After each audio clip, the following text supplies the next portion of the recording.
Radio Infinita, idioma universal, con el auspicio de Metrogas, pasión por el servicio, y BCI Corporate and Investment Banking, presentan Mirada Financiera. La periodista Paulina Yarur analiza los principales hechos que mueven a los mercados financieros de Chile y el mundo. ¿Cómo están? Bienvenidos. Comienza Mirada Financiera en este martes 28 de octubre de este 2014. Hoy transmitiendo del edificio corporativo BCI. Me acompaña Jorge Barrenechea, gerente de tesorería y área internacional de BCI. ¿Cómo estás? Muy bien. Hoy día el mundo, la verdad que hay correcciones bastante más positivas que en el día de ayer. Las bolsas, vemos también Brasil, vamos a tocar ese tema, cómo ha evolucionado luego del triunfo, ¿no es cierto?, en esta segunda vuelta de Dilma Rousseff sobre Aécio Neves. Pero nos vamos primero a lo que está pasando en Japón. El Nikkei el Nikkei de Japón bajó un 0,38%, pero Hang Seng de Hong Kong sube un 1,63% y Shanghái, importante alza, un 2,07%. ¿Qué pasa en Europa el día después, no es cierto, de que ya empiezan a sincerarse todo lo que es el stress test de los bancos europeos? Parece como trabalengua, pero test de esfuerzo. El FTSE 100 de Londres avanza un 0,55, el CAC 40 de París también avanza un 0,39, DAX alemán 1,74 arriba, IBEX 35, bastante más importante su aumento de un 2,07. En Estados Unidos también el parqué está subiendo, el Dow Jones un 0,35, Standard & Poor's 0,52 y Nasdaq un 1,03. Bastante buenos los resultados que están reportando las empresas en Estados Unidos. Hay un problema con Twitter, que no ha tenido buenos resultados operacionales. Y nos vamos a ver qué está pasando con el experimentó un nuevo avance. Ayer también había subido cerca de un 0,6%, hoy un 0,87 respecto del cierre de ayer, y alcanzó ya los $3.11 la libra, su mejor valor en un mes, desde el pasado 19 de septiembre. Y el dólar profundizó su caída en el día de hoy, fíjate que cayó como 4 pesos, o sea, bajó la barrera de los 580, retrocedió 5,4 pesos y terminó en puntas de 579 comprador y 579,3 vendedor. Jorge, ¿por qué le pasó esto al dólar? A ver, el dólar está cayendo porque hay una operación bastante grande en el mercado. Recuérdate que hay una empresa local que se vendió. Están haciendo una OPA y la compraron unos extranjeros. Y eso lo van a pagar en dólares. Por lo tanto... Pero ¿el pago ya por eso empieza a bajar o el mercado se prepara? Yo creo que aparte de ese negocio se está haciendo en el mercado. Y eso como lo hacen a través de derivados futuro. Yo creo que y en un mercado financiero vender spot o vender futuro es exactamente lo mismo, por lo tanto eso afecta al tipo de cambio. Eso es un aspecto, y el otro aspecto es que los inversionistas extranjeros han venido vendiendo dólares desde el último pic bastante, y eso se resiente. ¿Te acuerdas que nosotros estuvimos acá y cuando llegó a 500, 600 pesos por ahí y se volvió un poquito, nosotros dijimos que hasta aquí llegaba el dólar porque los extranjeros estaban vendiendo? Bueno, esto se ha soltado y da la impresión de que se va a mantener por un tiempo acá. Pero no hay ninguna duda de que el tipo de cambio el próximo año va a estar más alto. Bueno, exactamente, porque vamos a analizar también lo que pasa hoy día. Comienza esta reunión de la FONC, de la Reserva Federal, y uno de los temas que se va a tratar es un poco cómo va a haber el aumento de tasas, cómo se va a tocar el aumento de tasas ya en el próximo año. Y fíjate que leí un artículo bien interesante sobre los posibles peligros que podría tener aún la economía estadounidense. Se hablaba, ¿no es cierto?, de la situación de Europa. También se hablaba de situaciones financieras, por ejemplo, de créditos que se otorguen y que no tengan un tan buen sustento. ¿Cómo le dicen ustedes esos créditos que son más, no son los créditos malos, sino que son los créditos que son, que tienen menor capacidad de pago o... Sí, ¿cómo se dice eso en términos financieros. No, hay muchas formas, pero deberían ser créditos que tienen un performance normal, un mayor riesgo. Un mayor riesgo. Y el tercer punto tiene que ver con la inflación, que la verdad que en Estados Unidos ha estado creciendo un poco y sabemos que esa es una preocupación que tiene la Reserva Federal de cómo toca la economía de ese país. Pero en general, si uno empieza a analizar las cifras de Estados Unidos, son bastante buenas. Vemos como la recuperación del gigante, la primera economía del mundo, por ejemplo, tenemos la confianza del consumidor que sube en octubre por sobre las estimaciones del mercado. Estamos hablando que subió a 94,5 puntos frente a los 89 puntos en septiembre, sobre las 87 unidades operadas por el mercado, según esta encuesta que hace The Conference Board. Sí, las cifras en Estados Unidos son bastante buenas, pero yo creo que el FED tiene que estar mirando con mucho una lupa a la economía. ¿Y esto por qué? Porque Estados Unidos no está solo. Por lo tanto, si empieza a contraer un poco la actividad, aumentando las tasas, o el mercado se da cuenta que empieza a contraer, Europa no está bien, está malón. La economía emergente, en todas partes se está viendo que van a crecer menos. Asia anda apenas creciendo, a un 7, apenas. Lo que pasa es que nos acostumbramos a Asia creciendo 2 dígitos, pero imagínate creciendo cuando las economías, cuando la economía de Brasil, ¿no es cierto?, el gigante latinoamericano, que va a crecer un 0 y tanto por ciento este año, si es que crece. Y mira, China creciendo un 7 y nosotros creciendo bajo lo que está pronosticado, bajo 2. Bueno, importa. ¿Viste las declaraciones ayer de Sebastián Edwards? Sí, las vi. Bastante, yo diría bastante claras. Bastante claras, bastante directas, ¿no es cierto?, No dijo cosas muy nuevas. No. El mercado un poco resumió lo que se está diciendo en diferentes partes, digamos, resumió. Bueno, entonces, si no tengo los vecinos que me están ayudando mucho, crecer poniéndole restricciones es medio complicado. Es un poco lo que está pasando acá con el tema de la reforma tributaria. O sea, si vamos a crecer poco y más encima tenemos una reforma tributaria, ¿qué es primero, el huevo o la gallina? ¿Vamos a crecer poco por la reforma o vamos a crecer poco por...? Bueno, y otra alerta no también. Ayuda. Hay otra reforma también, la reforma laboral, que hay intenso trabajo, ¿no es cierto?, de las distintas ramas de la Cámara de la Producción y el Comercio con respecto a ese tema, y obviamente que hay preocupación cómo le puede pegar no solo a las grandes empresas, sino esencialmente a las pequeñas y medianas empresas. Cualquier reforma, digamos, en un escenario que no está bueno, va a pegar, no creo que pegue en forma positiva. El escenario local, interno, externo, no está bueno.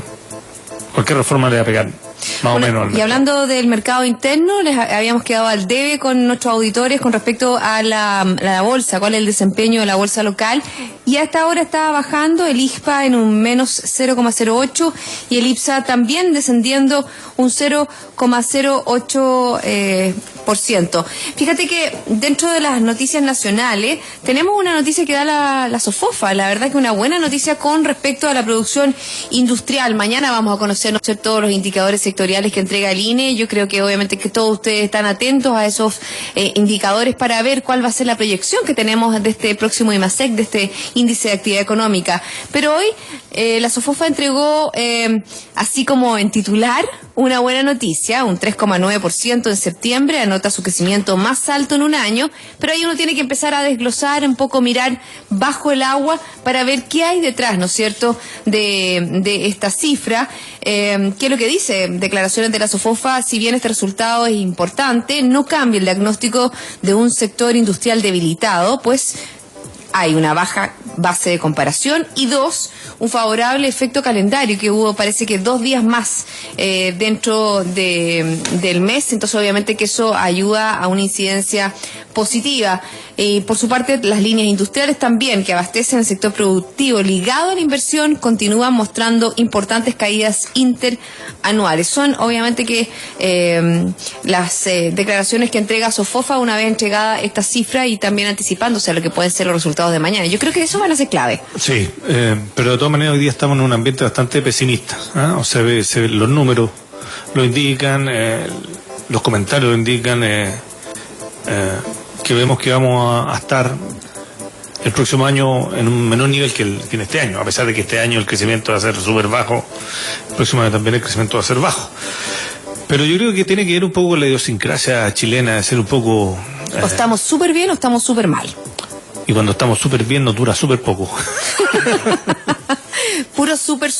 Bueno, yo creo que ese indicador es como bien importante, Jorge, porque la verdad que la economía tiene mucho que ver con las expectativas. O sea, si las personas tienen malas expectativas, van a dejar, por ejemplo, su decisión de compra para otro día, para otro mes, para otro año. Si no toman esa decisión de compra, obviamente que eso no genera más venta y obviamente que al no tener más venta, el balance que hace cada uno de los sectores económicos a la baja, entonces es un círculo que se retroalimenta de una manera negativa. Entonces no logramos quebrar eso. Yo creo que es tan importante el tema de las expectativas, pero es cierto que teniendo un poco en cuenta los indicadores, los índices, de repente nos dicen que nosotros mismos somos muy pesimistas y que entregamos en el fondo una visión negativa, pero la realidad, como tú dices, es esa. O sea, estamos viendo cifras que no son buenas para una economía y que obviamente que están mostrando una visión en mediano, ¿no es cierto?, en corto y mediano plazo que no es auspiciosa. Sí, claro, o sea, vemos números que no son buenos para la economía.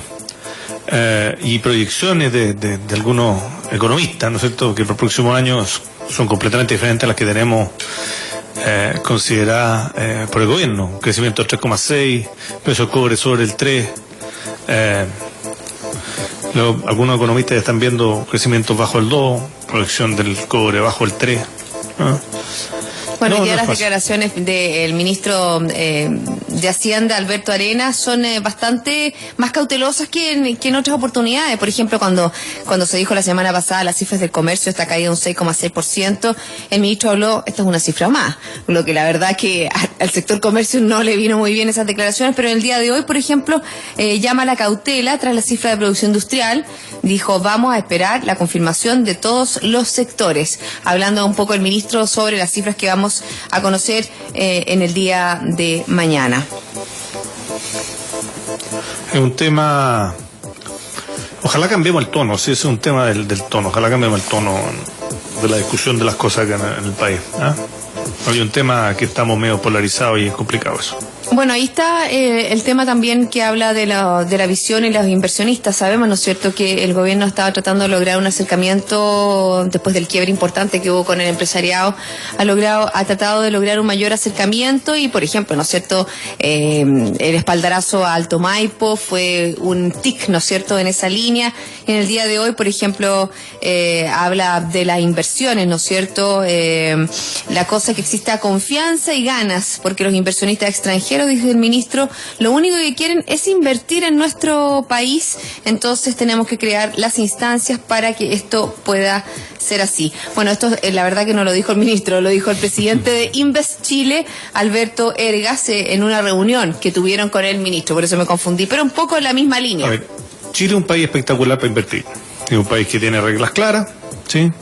Es un país que tiene estabilidad, es un país que tiene seguridad a pesar de todos los temas, pero en comparación a Latinoamérica o otros países somos muy buenos. Tenemos mano de obra calificada. O sea, ¿qué es lo que pasa? Que también necesitamos un poquito, los inversionistas necesitan un poquito de ayuda, porque hay que hacer algunos cambios importantes acá en Chile. Está bien.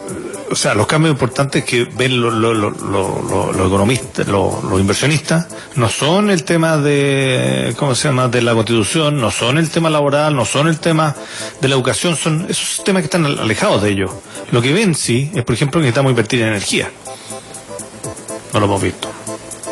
Necesitamos ser más competitivos en costo. Las reformas laborales lo que hacen es que eso se rigidizan y hacen que seamos menos competitivos. Entonces no es solamente decir vengan que somos muy buenos, tenemos una buena carta, sino que también tenemos que como país solucionar temas. No puede ser que la energía sea la más cara en Latinoamérica, somos los más caros.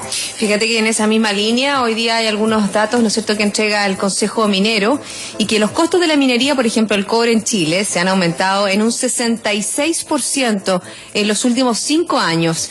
Hoy la desventaja, dicen, competitiva con otros países mineros es de un 11,1% según la cifra, ¿no es cierto?, que entrega el Consejo Minero. Es bien importante porque dentro de los costos de los costos inherentes, ¿no es cierto?, a la extracción de cobre está muy importante el costo de la energía, además de los costos laborales. Pero no todo es mala noticia con respecto a lo que está pasando en energía en nuestro país, porque fíjate que hoy día ENAP emitió un bono por $600 millones, puso la petrolera estatal, lo que supone la mayor colocación de su historia. Y creo que es importante dentro de esta colocación es la buena tasa de interés. La tasa de interés demuestra, como dijo el ministro Pacheco, la confianza en el mercado en Chile y en ENAP y en su futuro. Es una colocación, es importante entonces, la menor tasa de interés y el mayor monto obtenido en la historia por una compañía. Además, se compara positivamente con las últimas colocaciones de ENAP en los años 2009, 2010 y 2011, las que se colocaron con estos spreads, ¿no es cierto?, tasas de 2.75, 2.40, 2.85 respectivamente. Sí, es una buena forma de obtener recursos, emitir bonos. En general todas las empresas chilenas que tienen capacidad de emitir, no todas tienen capacidad de emitir, están saliendo a obtener recursos vía este tipo de instrumentos en el mercado extranjero. Hay que considerar que el riesgo de Chile es un riesgo muy bueno. Hay muchos bancos. ¿Estamos en triple B? No, estamos en A, pero no es... A más me parece que. A más. Lo máximo es triple A, ¿no es cierto? Sí, pero ya no hay activos en triple A, me parece que en el mundo hay uno. Antes había mucho, ahora no hay ni uno. Ahora hay uno, parece, no sé cuál es. Nosotros estamos en A más. A más. Estoy casi seguro que es... Bueno, pero una de las calificaciones... Pero habría que ver ahí la clasificación que tiene. Sí, muy buena. O sea, hay bancos chilenos que tienen la misma clasificación que el Citi. Estamos hablando de clasificaciones internacionales. O sea, lo de riesgo... estamos muy bien, por lo tanto emitir bonos es muy bien recibido por el mercado internacional y eso es lo que están haciendo la mayoría. Bueno, estamos aquí en Mirada Financiera conversando con Jorge Barnechea, gerente de tesorería y área internacional de BCI. Jorge, vamos a hacer una pausa y yo les quiero comentar que en sus decisiones financieras BCI Corporate and Investment Banking está junto a usted con un modelo de atención integral único que aporta valor y una ejecución distintiva. Sentémonos a conversar. Y fuimos pioneros al soñar y traer desde tierras lejanas el gas natural. Con trabajo y pasión nos mueve por alcanzar el bien común y la calidad de vida. Promesa de una sola y verdadera palabra: servir. Metrogas, pasión por el servicio. Ya volvemos con más Mirada Financiera.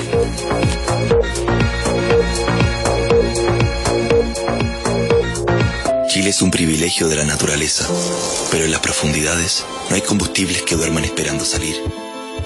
Por eso fuimos pioneros en soñar traer desde tierras lejanas el gas natural. Promesa que con trabajo y pasión hoy resurge con nuevos horizontes. Un compromiso que nos mueve por alcanzar el bien común y la calidad de vida. Buenos días. Promesa inquebrantable de una sola y verdadera palabra: servir. Metrogas, pasión por el servicio. BCI Corporate and Investment Banking. Un socio estratégico con un modelo de atención integral único y un banquero de relación que le entregará las mejores soluciones ante desafíos complejos, con ideas innovadoras que aporten valor y una ejecución distintiva en negocios de gran escala. BCI Corporate and Investment Banking. Sentémonos a conversar.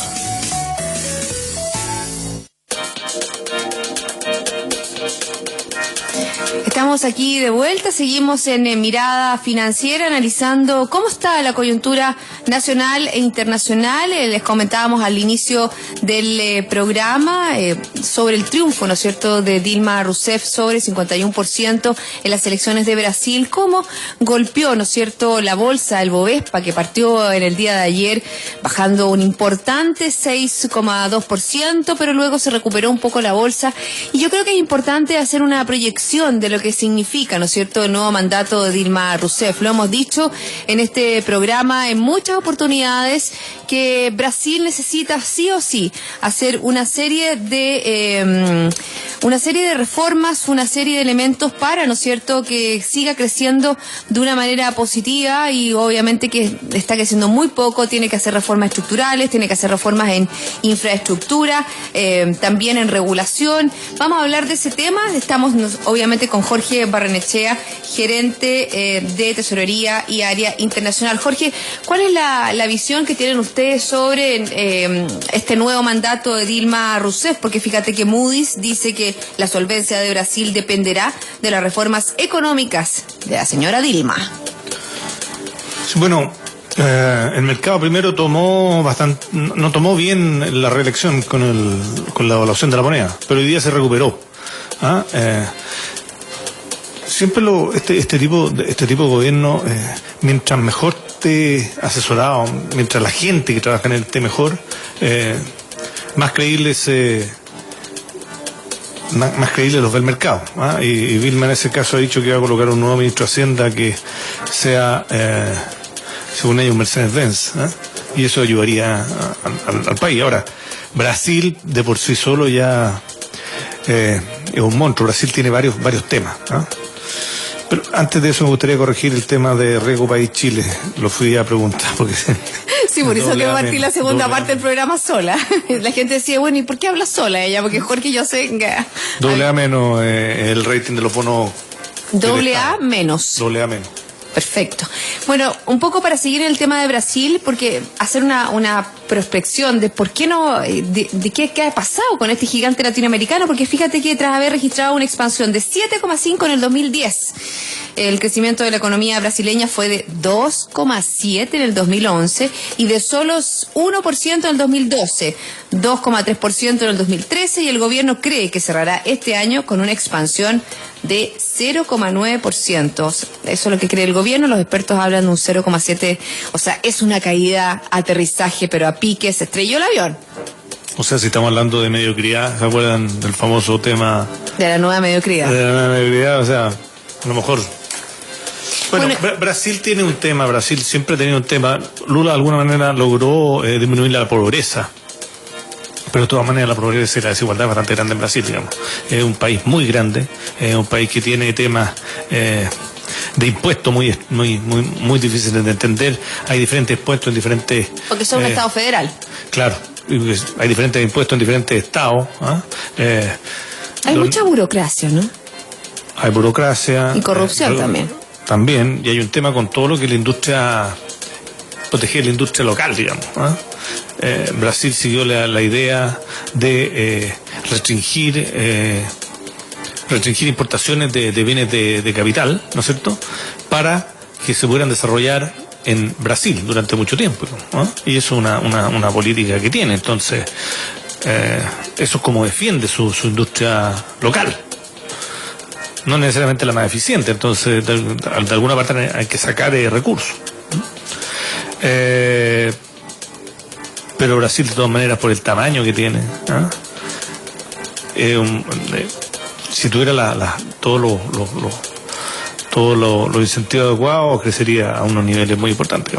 Bueno, y hablando también de Brasil, de los desafíos que tiene este segundo gobierno de Dilma Rousseff, el de infraestructura es clave, porque ya hemos visto cómo está muy atrasado Brasil con todo su aparataje, infraestructura portuaria, infraestructura en carretera, infraestructura en una serie de elementos que no fueron obviamente los que se construyeron durante el Mundial de Fútbol, porque la verdad que se hicieron, uno pensaba que esto le iba a pegar de una manera favorable al Mundial de Fútbol, pero no se hicieron las cosas que realmente necesita Brasil. No, parece que eso le falta bastante. Bueno, ahora, esto de la infraestructura es algo más o menos que está en toda Latinoamérica. Colombia está con un tremendo plan de infraestructura. Perú también. Perú también, Brasil, nosotros también vamos a tener un tema, pero no de infraestructura, sino de proyectos de que el gobierno empiece a tirar el carro, ¿no es cierto?, a través de los proyectos que está haciendo el gobierno. Nosotros el tema de la infraestructura ya hicimos una etapa importante. Yo veo que es un tema por el cual los países se van a defender de los bajos crecimientos que se esperan, digamos, dado que las materias primas, que son el principal fuente de ingreso para los países en Latinoamérica, van a estar más bien débiles. Bueno, si uno analiza el discurso, ¿no es cierto?, que tuvo la presidenta Rousseff, ¿no es cierto?, luego de ganarse, se vio un discurso bastante más conciliador, porque acuérdate que en lo que fue la propaganda electoral era, pero ácido, realmente ácido. O sea, la campaña era bien brutal. Era brutal, o sea, si ganaba Ezio Neve, iban a volver a foja cero todos los beneficios sociales, era pero blanco y negro completamente. Y fíjate que después en su discurso, me imagino, obviamente, porque se dio cuenta que en un país, ¿no es cierto?, de ¿cuántos serán los que votan en Brasil? Más de 50 millones. Son 200 y tantos millones ellos. Pero la votación más o menos con 50, 60 millones y ganó por 3 millones de votos. O sea, tampoco es mucho con respecto, ¿no es cierto?, este es casi 52 contra el 48% que tuvo Ezio Neve. ¿Qué es lo que dijo? En el discurso afirmó la voluntad de dialogar con la oposición, eso es un tema, impulsar un cambio en materia política, luchar contra la corrupción, estimular la economía, mayor responsabilidad fiscal y contener la inflación. Sabemos que la inflación está totalmente desatada en Brasil y eso le pega a los más pobres, de todas maneras. Bueno, por algo la tasa en Brasil está sobre el 10, me parece que está. Sobre el 11%, sí, de una manera. El mercado, ¿no es cierto?, bueno, recibió positivamente esta actitud. A lo mejor eso es un poco el vuelco que tuvo la bolsa, porque analizamos que la bolsa de la apertura bajó a más de un 6%, luego se recuperó un poco, pero igual hay mucha especulación, ¿no es cierto?, sobre la injerencia que haya tenido también o que vaya a tener Lula en el nuevo gobierno. ¿Lo viste como cuando abrazado, levantando el abrazado, bueno, porque en el fondo el capital político de Dilma Rousseff era la continuación de Lula da Silva, que, como dices tú, bajó mucho los índices de pobreza en Brasil. O sea, era un activo político fundamental. Sabemos que Lula en algún minuto pasó muy enfermo, o sea, bastante alejado de la política, y ahora lo vemos, ¿no es cierto?, cómo regresó con fuerza al lado de Dilma Rousseff, dándole este espaldarazo una vez que ella gana la elección. Sí.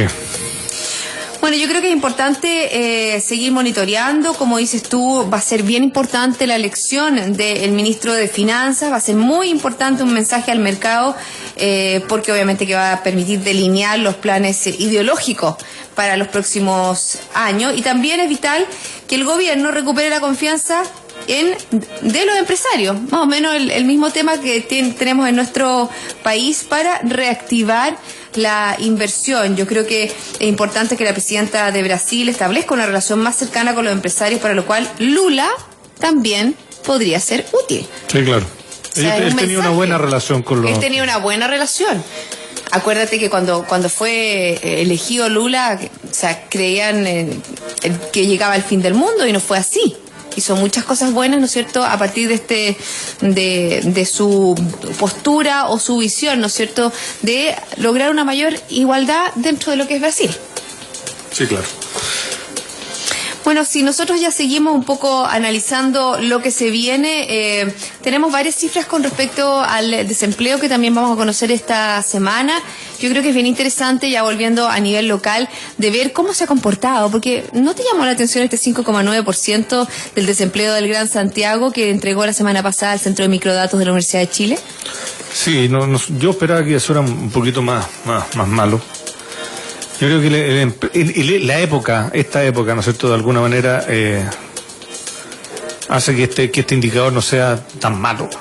Yo creo que este tema lo vamos a ver con fuerza el próximo año. En marzo, yo creo que el indicador de desempleo marzo, abril va a ser bastante mayor a lo que tenemos hoy día. Es lo que yo creo. Las perspectivas de lo que hemos conversado, visto con las empresas, que en general están reduciendo costos. Más que contratación de gente nueva, digamos. ¿Por qué? Porque están viendo que la economía está más lenta, el consumo está más lento, todo está más lento. Bueno, y también ven el análisis que se hacen de los proyectos. Yo hablaba, ¿no es cierto?, con el líder del comercio, y los proyectos en el fondo que son en estudio son mucho mayores que los que están en ejecución o los que están listos para comenzar. Yo creo que eso es importante tomarlo en cuenta, y vamos a ver qué pasa con los indicadores de desempleo, que son muy importantes, muy fundamentales. No hemos visto un desempleo desempleo muy alto en relación a las cifras económicas, pero a lo mejor, ¿no es cierto?, como dices tú, hay que esperar unos meses más y a lo mejor por eso también el Banco Central decidió bajar aún más la tasa de política monetaria, pensando más... Estaba en el mercado eso, ¿eh? Está internalizado. Está internalizado. Está internalizado. Si baja un 0,25 más, eso el mercado hoy día piensa que no, y está en 3. Ahora, ¿por qué? Porque el mercado está viendo que la inflación el próximo año es bajo el 3, está pensando en un 2,4. Entonces hay que mirar todas estas cifras, hay que mirar las cifras que salen mañana. Y también hay que mirar la inflación. Vamos a ver qué pasa con la inflación que viene de este mes, porque ha salido bastante más alto todas las inflaciones de lo esperado. Jorge, 1.000.000 de gracias por haberme acompañado en el día de hoy. Gracias a ti. Y así finalizamos el programa en este día, ¿no es cierto?, en este día martes. Ya estamos terminando el mes de octubre. La invitación a ustedes a que siga en compañía de Radio Infinita. Nos reencontramos mañana.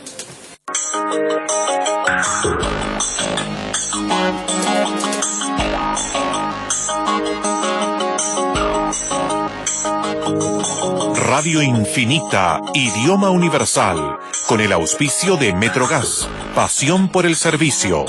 BCI Corporate and Investment Banking presentaron Mirada Financiera, el análisis de los principales hechos que mueven a los mercados financieros de Chile y el mundo.